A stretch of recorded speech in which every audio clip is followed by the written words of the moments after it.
রমজান মাসে তাহাজ্জুদ পড়ার কতটা ফজিলত আপনি কি জানেন? এটি এমন একটি ইবাদত যা আমাদের রবের সবচেয়ে কাছাকাছি পৌঁছে দেয়। তাহাজ্জুদ নামাজ একটি বিশেষ নফল ইবাদত যা রাতের গভীরে উঠে পড়তে হয়। এটি আমাদের গুনাহ মোচনের অন্যতম মাধ্যম। আল্লাহ কোরআনে বলেছেন, রাতের কিছু অংশ তাহাজ্জুদ পড়ো। এটি আপনার জন্য অতিরিক্ত ইবাদত। আশা করা যায় আপনার রব আপনাকে প্রশংসিত অবস্থানে পৌঁছে দিবেন।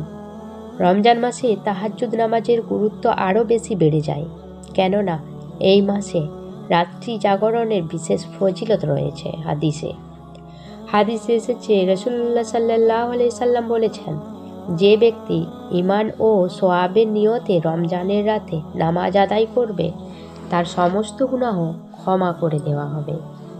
এছাড়াও লাইলাতুল কদরের মতো বরকতময় রাতেও তাহাজ্জুদ নামাজ পড়া অত্যন্ত গুরুত্বপূর্ণ। আজকে আমি রমজান মাসে দোয়া করে এক বোনের দোয়া কবুলের গল্প আপনাদের সাথে শেয়ার করব। বোনটি বলেছে, আমি ছোটবেলা থেকেই নামাজ পড়তাম, তবে বিশেষ কোনো ইবাদতের গুরুত্ব আগে বুঝতাম না। কিন্তু এই রমজান মাস আমার জীবনে এমন এক অলৌকিক ঘটনা ঘটিয়েছে যা আমার পুরো বিশ্বাসের জগৎকে বদলে দিয়েছে।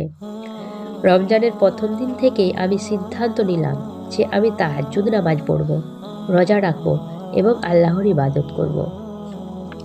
রাসূলুল্লাহ সাল্লাল্লাহু আলাইহি সাল্লাম বলেছেন, যে ব্যক্তি রাতে উঠে নামাজ পড়ে এবং আল্লাহর কাছে চায়, আল্লাহ তার দোয়া কবুল করেন। সে বলেছে, আমি একজনকে খুব ভালোবাসতাম, কিন্তু সে কখনো আমাকে ভালোবাসা কিনা আমি জানতাম না। আমার হৃদয়ে তার জন্য ভালোবাসা ছিল একতরফা। আমি চাইতাম যদি সে আমার নসিবে থাকে তাহলে আল্লাহ যেন আমাদের মিলিয়ে দেন, আর যদি না থাকে তাহলে আমার মন থেকে তার ভাবনা মুছে দেন।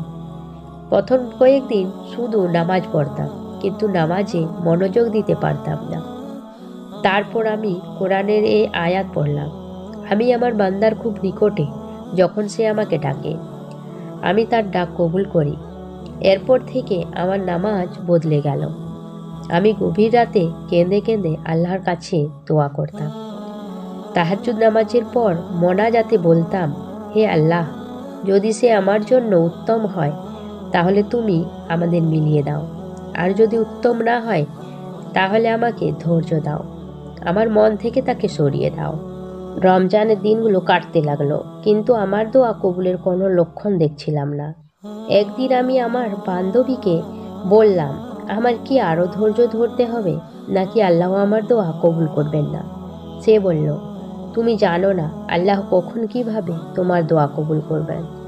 হয় তিনি সাথে সাথেই দেন, না হলে তোমার জন্য আরও ভালো কিছু নির্ধারণ করেন। তুমি শুধু বিশ্বাস রাখো। আমি আবার তাহাজ্জুদে মনোযোগ দিলাম। সেজদায় পড়ে আল্লাহর কাছে মনের কথা বললাম। রমজানের শেষ 10 দিন শুরু হলো। এক রাতে আমি আবার সেজদায় পড়ে গেলাম। কাঁদতে কাঁদতে বললাম, হে আল্লাহ, তুমি আমার অন্তরের কথা জানো। তুমি জানো আমি তাকে কতটা চাই। যদি সে আমার জন্য উপযুক্ত হয় তাহলে আমাকে তার জন্য হালাল করে দাও। সেই রাতের পরে আমার হৃদয়ে এক অদ্ভুত প্রশান্তি নেমে এলো। আমি আর কষ্ট অনুভব করছিলাম না।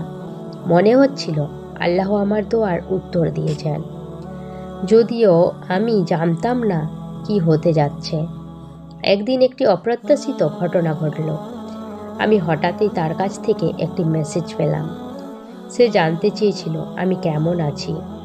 তার কথা শুনে মনে হলো সে আমাকে অনেক দিন ধরে চাইতো, কিন্তু তা আমাকে বলতে পারত না। আমি অবাক হলাম, কিন্তু এটাকে কাকতালীয় ভাবলাম।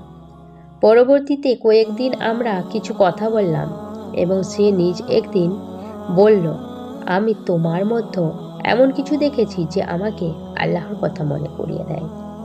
তোমার ইবাদত আমাকে অনুপ্রাণিত করেছে। আমি চাই আমরা যদি একসাথে থাকি তাহলে আল্লাহর পথে চলতে পারবো।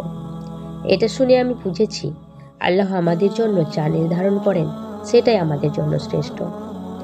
আমার দোয়া কবুল হয়েছে, তবে আমি এটাও শিখিয়েছি তাহাজ্জুদ শুধু চাওয়ার জন্য নয়, বরং আল্লাহর সঙ্গে গভীর সম্পর্কের জন্য।